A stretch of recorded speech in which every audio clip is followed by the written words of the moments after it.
Hey guys, welcome to success galore. Success galore में आपका हार्दिक स्वागत है। आज हम इस वीडियो में क्या करेंगे, आज हम 6 तारीख और 7 तारीख के मोस्ट इंपॉर्टेंट करंट अफेयर्स करेंगे। एंड गाइस, अगर आपने चैनल अभी तक सब्सक्राइब नहीं किया then please subscribe the channel and hit the bell icon. आज के लिए आपका क्वेश्चन क्या है, who inaugurates New Delhi world book fair 2021? नई दिल्ली विश्व पुस्तक मेले 2021 का उद्घाटन किसने किया है? ये रही आपके ऑप्शन। आंसर में इन द कमेंट सेक्शन और इसका सही आंसर मिलेगा आपको इस वीडियो में। आज के मोटिवेशन के साथ शुरुआत करते हैं। आज का मोटिवेशन क्या है? Don't wish for it, work for it. अगर आप किसी चीज को पाना चाहते हैं तो आप केवल उसकी विश मत कीजिए, केवल आप उसको इमेजिनेशन में मत कीजिए, आपको उसके लिए काम करना होगा। अगर आप उसके लिए काम करेंगे तो डेफिनेटली जो आपकी विश होगी वो पूरी हो जाएगी। इसी के साथ पहले क्वेश्चन के साथ शुरुआत करते हैं। आज का पहला क्वेश्चन क्या है? Under which initiative India total vaccine supply reached 461.66 lakh dosage? किस पहल के तहत भारत की कुल वैक्सीन आपूर्ति 461.66 लाख खुराक तक पहुंच गई है? ये रहे आपके option and the correct answer is option number C, vaccine Maitri. जो वैक्सीन मैत्री स्कीम है उसके तहत जो हमने आपूर्ति कर रहे हैं, भारत जो आपूर्ति कर रहा है वो 461.66 लाख डोसेज तक पहुंच गई है। ये ऑल इंडिया रेडियो का आर्टिकल है, आप इससे एक बार गो थ्रू जरूर कीजिएगा। अभी हालांकि मुझे नहीं पता क्यों दिया है, यूनाइटेड किंगडम को भी वैक्सीन सप्लाई की है, जबकि यूनाइटेड किंगडम ऑलरेडी काफी हद तक जो वैक्सीन लगा रहे हैं उसमें वैक्सीन में काफी हद तक वो कंप्लीट कर चुका है वैक्सीनेशन। फिर भी यूके को क्यों दी गई है I don't know, but Indian government ने दी है। चलिए अगले क्वेश्चन पे चलते हैं। अगला प्रश्न क्या है? Recently who became the first country in Africa to authorize Covaxin? Covaxin जो कि भारत में निर्मित वैक्सीन है उसको अधिकृत करने वाला अफ्रीका का पहला देश कौन बना? ये रहे आपके option and the correct answer is option number C, Zimbabwe.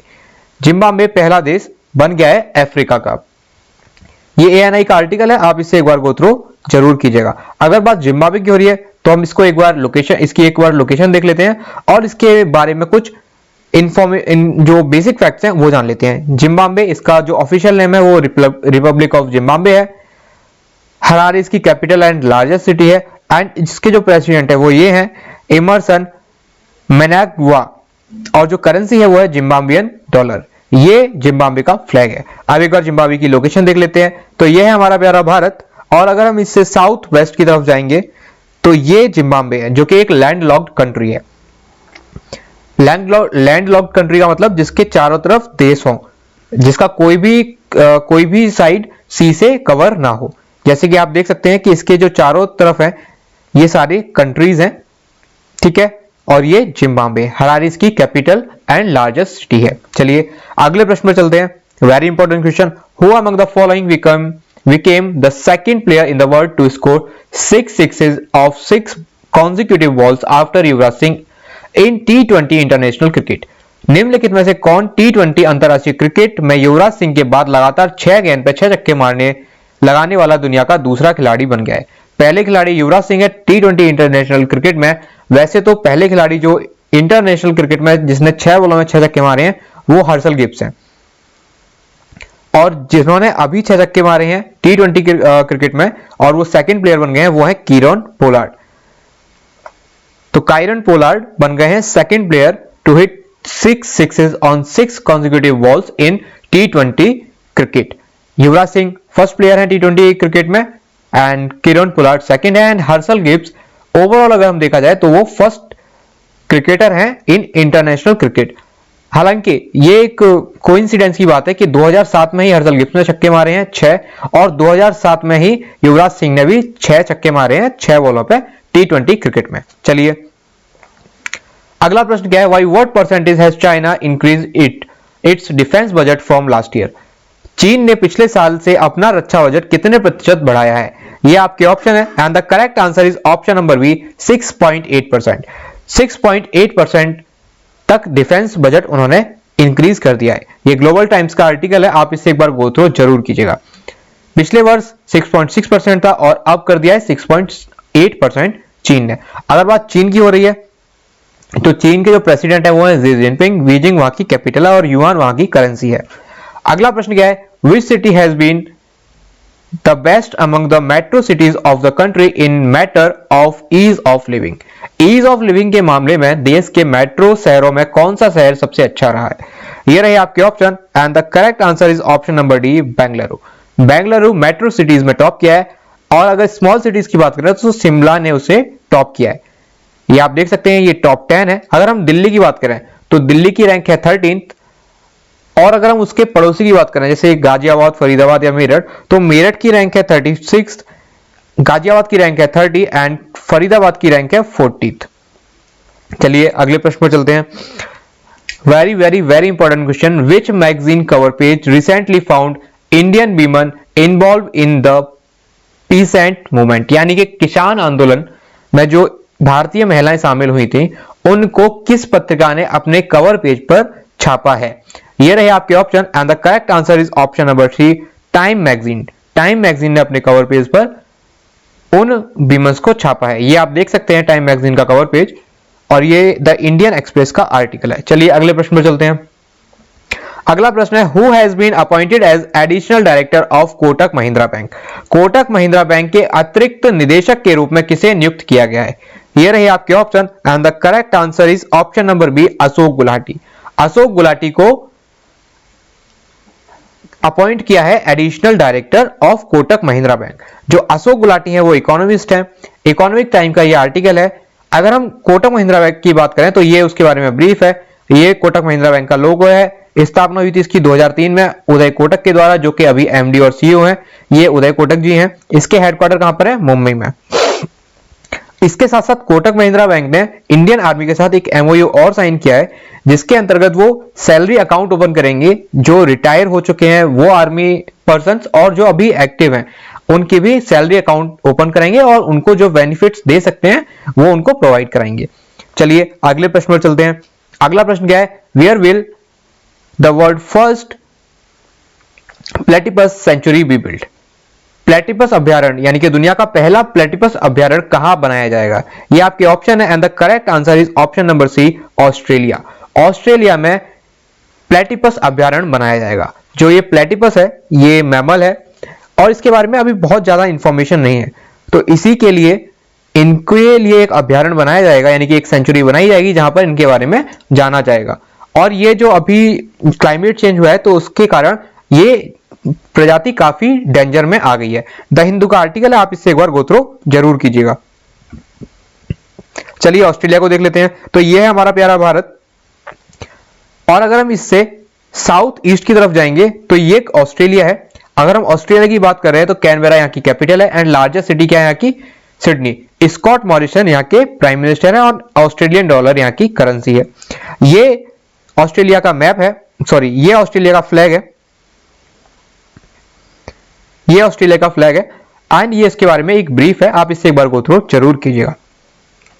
अगला प्रश्न क्या है? Again very very very important question. Mathai George Muthoot died recently, he was the chairman of. Mathai George Muthoot जो अभी हाल ही में निधन हो गया है जिनका, वो किसके अध्यक्ष थे? ये रहे आपके option and the correct answer is option number A, Muthoot group. वो मुथूट ग्रुप के चेयरमैन थे जिनका हाल ही में निधन हो गया है। हालांकि इनका निधन अभी जो डेथ हुई है वो कंट्रोवर्शियल है क्योंकि ये 4th फ्लोर से नीचे गिर गए थे, तो अभी तक ये कंफर्म नहीं हुआ ये सुसाइड है या ये किसी ने इनका मर्डर किया है। वैसे भी अभी कुछ साल पहले इनका एक बेटा था जिसका मर्डर हो गया था, तो अभी ये कुछ क्लैरिफिकेशन नहीं आई है। ये टाइम्स ऑफ इंडिया का आर्टिकल है, आप इसे एक बार गो थ्रू जरूर कीजिएगा। और जो ये एमजी जॉर्ज थे ये फिक्की की जो नेशनल एग्जीक्यूटिव कमेटी है उसके भी मेंबर थे। चलिए आगे चलते हैं। अगला प्रश्न है, रिसेंटली फ्रीडम हाउस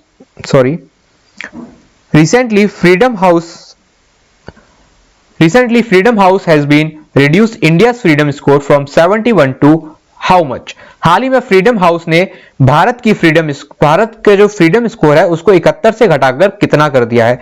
ये रहे आपके option and the correct answer is option number A, 67 कर दिया है। यानी कि जो 71 था उससे 4 अंक और घटाकर 5 अंक और घटाकर अब 67 कर दिया है। ये हिंदुस्तान टाइम्स का आर्टिकल है, आप इससे एक बार गो थ्रू जरूर कीजिएगा। अगला प्रश्न क्या है? अगला प्रश्न है, who has topped the recent released QS world university ranking 2021? किस यूनिवर्सिटी ने जो क्यूएस वर्ल्ड यूनिवर्सिटी रैंकिंग है 2021 की उसमें टॉप किया है? ये रहे आपके option and the correct answer is MIT, Massachusetts institute of technology, जिसने कि हार्वर्ड यूनिवर्सिटी के साथ टॉप रैंक हासिल की है। हार्वर्ड यूनिवर्सिटी और MIT दोनों टॉप रैंक पर हैं, यानी कि नंबर 1 है। इन्होंने जो इनके 12 टॉपिक्स थे, 12 सब्जेक्ट थे, उसमें रैंक 1 हासिल की है और इसी के कारण MIT और हार्वर्ड को टॉप स्कोर पर रखा है। इंडिया की अगर हम बात करें तो इंडिया की जो प्रेस्टिजियस जो यूनिवर्सिटीज हैं जैसे IIT हुई, तो ये भी टॉप 50 में जगह नहीं बना पाई हैं। ये टाइम्स ऑफ इंडिया का आर्टिकल है, आप इससे एक बार गो थ्रू जरूर कीजिएगा।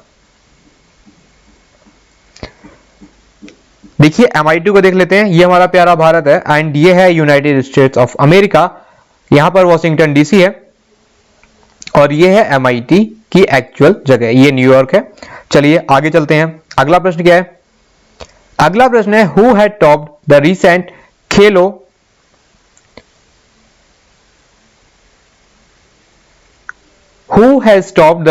खेलो इंडिया विंटर नेशनल गेम्स? जो खेलो इंडिया विंटर नेशनल गेम्स हुए थे उनमें कौन शीर्ष स्थान पर रहा है? ये आपके ऑप्शन है and the correct answer is option number C, Jammu Kashmir ने उसमें टॉप रैंक हासिल की है। ऑल इंडिया रेडियो का ये आर्टिकल है, आप इससे एक बार गो थ्रू जरूर कीजिएगा। अच्छा, अगर हम जम्मू कश्मीर की बात कर रहे हैं तो जम्मू कश्मीर के जो लेफ्टिनेंट गवर्नर हैं वो है मनोज सिन्हा।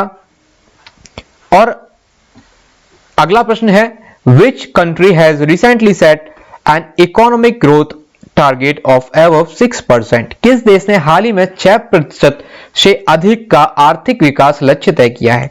ये आपके ऑप्शन है and the correct answer is once again China.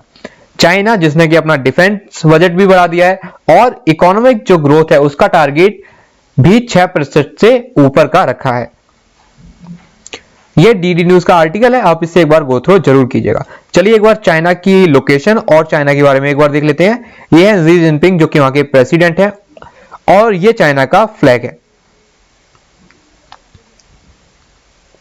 ये चाइना का फ्लैग है और ये है हमारा प्यारा भारत और इसकी नॉर्थ में यहां पर ये चाइना है।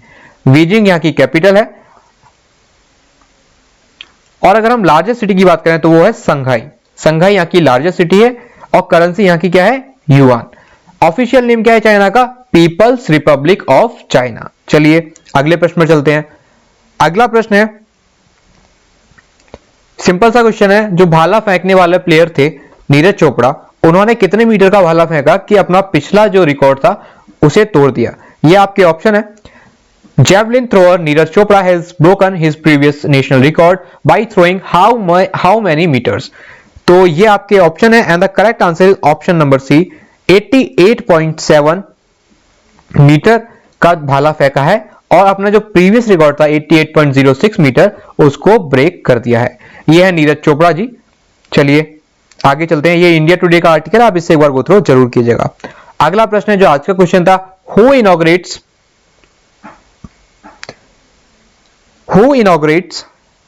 New Delhi world book fair 2021? नई दिल्ली विश्व पुस्तक मेले 2021 का उद्घाटन किसने किया है? ये आपके ऑप्शन है एंड इसका करेक्ट आंसर स्मृति ईरानी बिल्कुल नहीं है, इसका करेक्ट आंसर है Ramesh Pokhriyal Nishank. Option number A is correct answer. All India radio का आर्टिकल है, आप इसे एक बार गो थ्रू जरूर कीजिएगा। अगला प्रश्न क्या है? India granted how much Nepalese rupees to Nepal to build a new school building under Nepal Bharat Maitri Development Partnership? Bharat ने नेपाल भारत मैत्री विकास साझेदारी के तहत नए स्कूल भवन के निर्माण के लिए नेपाल को कितने नेपालीज रुपीस प्रदान किए हैं? ये आपके ऑप्शन है and the correct answer is option number A, 44.17 million Nepalese रुपए दिए हैं। ये ऑल इंडिया रेडियो का आर्टिकल है, आप इसे एक बार गो थ्रू जरूर कीजिएगा। चलिए अगर नेपाल की बात हो रही है तो नेपाल की लोकेशन और नेपाल के बारे में देख लेते हैं। तो ये है हमारा प्यारा भारत और ये है नेपाल, काठमांडू यहाँ की कैपिटल एंड लार्जेस्ट सिटी है। और अगर हम नेपाल की बात करें तो नेपालीज रुपीस यहाँ की करेंसी है, जैसा कि अभी क्वेश्चन के थ्रू आपको पता चल गया होगा। और ये है केपी शर्मा ओली जो कि वहां के प्राइम मिनिस्टर हैं, विद्या देवी भंडारी वहां की प्रेसिडेंट है और ये नेपाल का फ्लैग है। नेपाल का ऑफिशियल नेम क्या है? तो गाइस नेपाल का जो ऑफिशियल नेम है वो है federal democratic Republic of Nepal. So guys this is the end of this video. अगर आपको ये वीडियो अच्छी लगी हो, इंफॉर्मेटिव लगी हो, then please like the video and share the video. And guys अगर आपने चैनल अभी तक सब्सक्राइब नहीं किया है, then please subscribe the channel and hit the bell icon. चलिए मिलते हैं अपनी अगली वीडियो में, तब तक के लिए take care, bye bye, God bless you all.